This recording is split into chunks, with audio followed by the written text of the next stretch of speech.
ಭಾರತ್ ಮಾತಾ ಕಿ.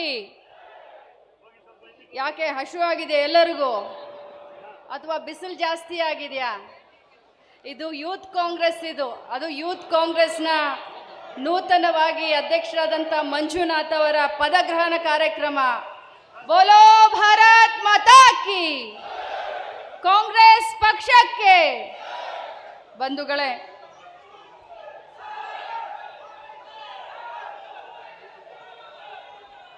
ನೂತನವಾಗಿ ಯೂತ್ ಕಾಂಗ್ರೆಸ್ನ ಚುನಾವಣೆ ನಡೆದ ನಂತರ ಅಭೂತಪೂರ್ಣವಾದಂಥ ಜಯಬೇರಿಯನ್ನು ಬಾರಿಸಿ ಇಡೀ ಕರ್ನಾಟಕ ರಾಜ್ಯಾದ್ಯಂತ ಸುತ್ತಾಡಿ ಅತ್ಯಧಿಕ ಮೆಂಬರ್ಶಿಪ್ಪನ್ನು ಮಾಡಿ ಇವತ್ತು ಮಂಜುನಾಥ್ ಗೌಡ್ ಅವರು ಮತ್ತು ಅವರ ಎಲ್ಲ ಚುನಾಯಿತ ಸದಸ್ಯರ ಈ ಒಂದು ಪದಗ್ರಹಣ ಕಾರ್ಯಕ್ರಮದಲ್ಲಿ ಭಾಗವಹಿಸಿದಂಥ ನಿಮ್ಮೆಲ್ಲರ ಮಾರ್ಗದರ್ಶಕರು, ರಾಜ್ಯದ ಉಪಮುಖ್ಯಮಂತ್ರಿಗಳು, ಪಕ್ಷದ ಅಧ್ಯಕ್ಷರಾದಂಥ ಡಿ.ಕೆ. ಶಿವಕುಮಾರ್ ಸಾಹೇಬ್ರೆ,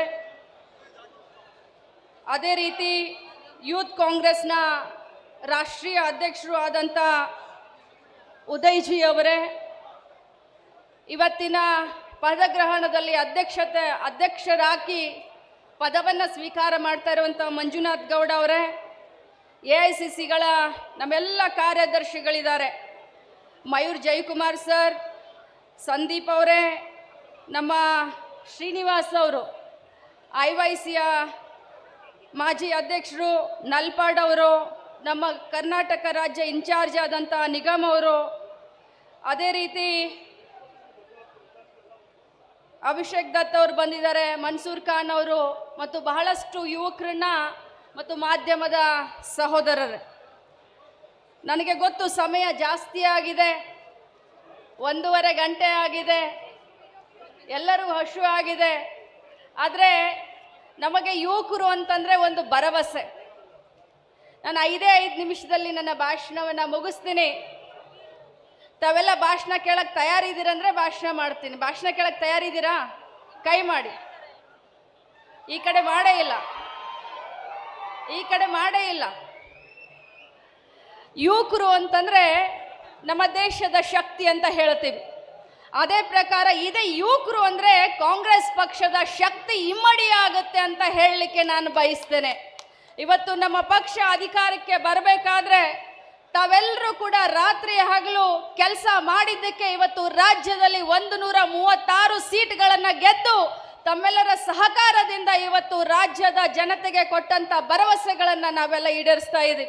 ಬಂಧುಗಳೇ, ವಿವೇಕಾನಂದಜಿಯವರು ಒಂದು ಕಡೆ ಹೇಳ್ತಾರೆ, ಯುವಕರು ಸಮಯ ಪ್ರಜ್ಞೆ ಮತ್ತು ಜವಾಬ್ದಾರಿಯಿಂದ ಯಾವತ್ತು ಕೆಲಸವನ್ನು ಮಾಡ್ತಾರೋ, ಸಾಮಾಜಿಕ ಕಾಳಜಿ, ಸಾಮಾಜಿಕ ಕಳಕಳೆ ಮತ್ತು ತಮ್ಮ ಮನೆಯನ್ನು ಮುಂದೆ ನಡೆಸುವಂಥ ಒಂದು ಜವಾಬ್ದಾರಿಯನ್ನು ತೆಗೆದುಕೊಳ್ತಾರೋ ಅವತ್ತು ಈ ಒಂದು ದೇಶ ಸದೃಢವಾಗಿ ಬೆಳೆಯುತ್ತೆ ಅಂತ. ಇವತ್ತು ಯುವಕರ ಎದುರುಗಡೆ ಬಹಳಷ್ಟು ಕೆಲಸಗಳು ಇದ್ದಾವೆ, ಬಹಳಷ್ಟು ಚಾಲೆಂಜಸ್ಗಳು ಇದ್ದಾವೆ. ನಮಗೆ ಗೊತ್ತು, ನಿರುದ್ಯೋಗ. ಕೇಂದ್ರದಲ್ಲಿ ಇರುವಂಥ ಸರ್ಕಾರ 1 ವರ್ಷಕ್ಕೆ 2 ಕೋಟಿ ಉದ್ಯೋಗವನ್ನು ಸೃಷ್ಟಿ ಮಾಡ್ತೀನಿ ಅಂತ ಹೇಳಿ ನಂತರ ನೀವು ಬೋಂಡಾ ಬಜಿಯನ್ನು ಮಾರಿ ಅನ್ನುವಂಥ ಒಂದು ಕಾರ್ಯವನ್ನು ಕೂಡ ಮಾಡಿ. ಆದರೆ ಕರ್ನಾಟಕ ರಾಜ್ಯದಲ್ಲಿ ಇದ್ದಂಥ ಸಿದ್ದರಾಮಯ್ಯನವರ ಸರ್ಕಾರ, ಕಾಂಗ್ರೆಸ್ ಪಕ್ಷದ ಸರ್ಕಾರ, ಯುವಕರಿಗೆ, ಡಿಗ್ರಿ ಹೋಲ್ಡರ್ಗೆ ನಾವು ನಿರಾಸೆಯನ್ನು ಮಾಡಬಾರ್ದು ಅಂತ ಹೇಳಿ ಯುವನಿಧಿ ಅನ್ನುವಂಥ ಒಂದು ಉತ್ತಮವಾದಂಥ ಕಾರ್ಯಕ್ರಮವನ್ನು ನಾವು ನಿಮಗೆ ಕೊಟ್ಟಿದ್ದೇವೆ. ಬಂಧುಗಳೇ, ನಮ್ಮ ಎದುರುಗಡೆ ಇರುವಂಥ ಸವಾಲುಗಳು, ಇಡೀ ದೇಶದಲ್ಲಿ ಮತೀಯ ಶಕ್ತಿಗಳನ್ನು ಯಾವ ರೀತಿ ನಾವು ಸಂವಿಧಾನವನ್ನು ಗೌರವ ಕೊಡಬೇಕು, ಸಂವಿಧಾನಕ್ಕೆ ಎಲ್ಲರೂ ನಾವು ಸಮಾನರು ಅಂತ ಇವತ್ತು ಮುನ್ನಡಿಬೇಕು. ಆದರೆ ಯುವಕರ ಮನಸ್ಸಿನಲ್ಲಿ ಕೇಂದ್ರದಲ್ಲಿ ಆಡಳಿತ ನಡೆಸುವಂಥ BJP ಸರ್ಕಾರ ನಮ್ಮ ಯುವಕರ ಮನಸ್ಸಿನಲ್ಲಿ ವಿಷ ಬೀಜವನ್ನು ಬಿತ್ತಿ ಇವತ್ತು ನಮ್ಮನ್ನೆಲ್ಲರನ್ನು ಡಿವೈಡ್ ಮಾಡ್ತಾ ಇದ್ದಾರೆ. ಆದರೆ ಇಲ್ಲಿ ಎಷ್ಟಂತೂ ಮಹಾನ್ ಭಾವರ ಭಾವಚಿತ್ರವನ್ನು ಹಾಕಿದ್ದಾರೆ. ಆ ಗಾಂಧೀಜಿಯವರ ಆಚಾರ ವಿಚಾರ, ಬಸವಣ್ಣನವರ, ಅಂಬೇಡ್ಕರ್ ಅವರ, ಬುದ್ಧ ಅವರ, ನಮ್ಮ ಅಬ್ದುಲ್ ಕಲಾಂ ಅವರ ಆಚಾರ ವಿಚಾರಗಳನ್ನು ನಮ್ಮ ಯುವ ಪೀಳಿಗೆ ನೀವು ಅದನ್ನು ತಮ್ಮ ಜೀವನದಲ್ಲಿ ಅಳವಡಿಸ್ಕೊಂಡ್ರೆ ಮುಂದಿನ ದಿನ ಕರ್ನಾಟಕ ರಾಜ್ಯ ಆಗ್ಬೋದು, ನಮ್ಮ ದೇಶದಲ್ಲಿ ಉತ್ತಮವಾದಂಥ ಸಮಾಜವನ್ನು ಕಟ್ಟಲಿಕ್ಕೆ ಸಾಧ್ಯ ಅನ್ನುವಂಥ ಸಂದೇಶವನ್ನು ಕೊಡ್ತಾ, ನಮ್ಮ ಗುರಿ ನೀವೆಲ್ಲರೂ ಚುನಾವಣೆಯಲ್ಲಿ ಆರಿಸಿ ಬಂದ್ರಿ, ಆದರೆ ನಮ್ಮ ಗುರಿ ಏನಾಗಿರಬೇಕು ಅಂತಂದ್ರೆ ಈ ಮತೀಯ ಶಕ್ತಿಗಳ ವಿರುದ್ಧ ಹೋರಾಟ ಮಾಡೋದೇ ನಮ್ಮ ಗುರಿಯಾಗಿರಬೇಕು.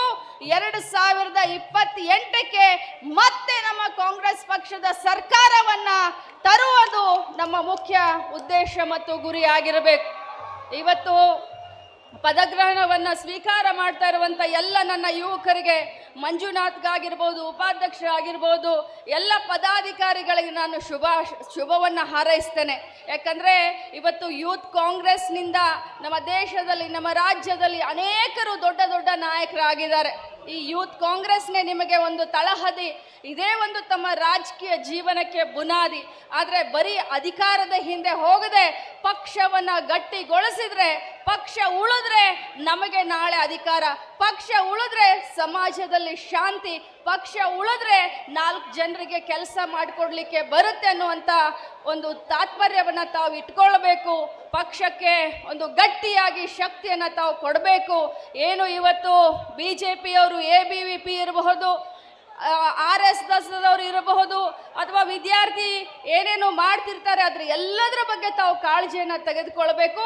ಗಲ್ಲಿಯಲ್ಲಿ, ನಗರದಲ್ಲಿ, ಊರಲ್ಲಿ, ಸಿಟಿನಲ್ಲಿ ಎಲ್ಲರ ಮೇಲೆ ಒಂದು ಕಣ್ಣನ್ನು ಇಟ್ಟು ಪ್ರತಿಯೊಂದಕ್ಕೂ ಕೂಡ ತಾವು ಬಹಳಷ್ಟು ಚಾಣಾಕ್ಷತನದಿಂದ ಅವರಿಗೆ ಉತ್ತರವನ್ನು ಕೊಡಬೇಕು. ಅದರಲ್ಲೂ ಇವತ್ತಿನ ದಿನಮಾನದಲ್ಲಿ ಮಾಧ್ಯಮದವರು ನಮ್ಮ ಸುದ್ದಿಯನ್ನು ಬಿತ್ತರಿಸೋದಿಲ್ಲ. ಅದರಲ್ಲಿ ಪ್ರತಿಯೊಂದು ಯುವಕರು ಇವತ್ತು ಸೋಷಿಯಲ್ ಮೀಡಿಯಾದಲ್ಲಿ ಬಹಳಷ್ಟು ನೀವು ಆಕ್ಟಿವ್ ಆಗಿದ್ದೀರಾ. ಅದಕ್ಕೋಸ್ಕರ ನಾನು ಕಳಕಳಿಯಿಂದ, ಕಾಳಜಿಯಿಂದ ತಮ್ಮ ಹತ್ರ ವಿನಂತಿಯನ್ನು ಮಾಡ್ಕೊಳ್ಳೋದಂತಂದ್ರೆ, ನಮ್ಮ ಪಂಚ ಗ್ಯಾರಂಟಿ ಮತ್ತು ನಮ್ಮ ಕಾಂಗ್ರೆಸ್ ಪಕ್ಷದ ಸರ್ಕಾರ ಮಾಡ್ತಾ ಇರುವಂಥ ಕೆಲಸದ ಬಗ್ಗೆ ತಾವು ಸೋಷಿಯಲ್ ಮೀಡಿಯಾದಲ್ಲಿ ಆದಷ್ಟು ಜಾಸ್ತಿ ಪ್ರಚಾರವನ್ನು ಕೊಡಿ ಅಂತ ಹೇಳ್ತಾ, ತಮ್ಮೆಲ್ರಿಗೂ ಕೂಡ ಶುಭಾಶಯವನ್ನು ಹೇಳಿ, ತಮಗೆ ಆ ಭಗವಂತ ತಮ್ಮ ಭವಿಷ್ಯವನ್ನು ನಿರ್ಮಾಣ ಮಾಡಲಿಕ್ಕೆ ಒಂದು ಅವಕಾಶ ಕೊಟ್ಟಿದ್ದಾರೆ. ಜನ ತಮ್ಮನ್ನ, ಹುಡುಗರು ತಮ್ಮನ್ನ ಮೆಚ್ಚಿ ತಮಗೆ ಒಂದು ಅವಕಾಶ ಕೊಟ್ಟಿದ್ದಾರೆ. ಮಂಜುನಾಥ್ ಅವರ ಸಾರಥ್ಯದಲ್ಲಿ ಯೂತ್ ಕಾಂಗ್ರೆಸ್ ಗಟ್ಟಿಗೊಳ್ಳುತ್ತೆ. 2028ರ ಚುನಾವಣೆ ಫಲಿತಾಂಶಕ್ಕೆ ಮತ್ತೆ ಯೂತ್ ಕಾಂಗ್ರೆಸ್ ಸನ್ನದ್ಧ ಆಗುತ್ತೆ ಅನ್ನುವಂಥ ಮಾತಿನೊಂದಿಗೆ ನನ್ನ ಮಾತನ್ನು ಮುಗಿಸ್ತೀನಿ. ಜೈ ಹಿಂದ್, ಜೈ ಯೂತ್ ಕಾಂಗ್ರೆಸ್.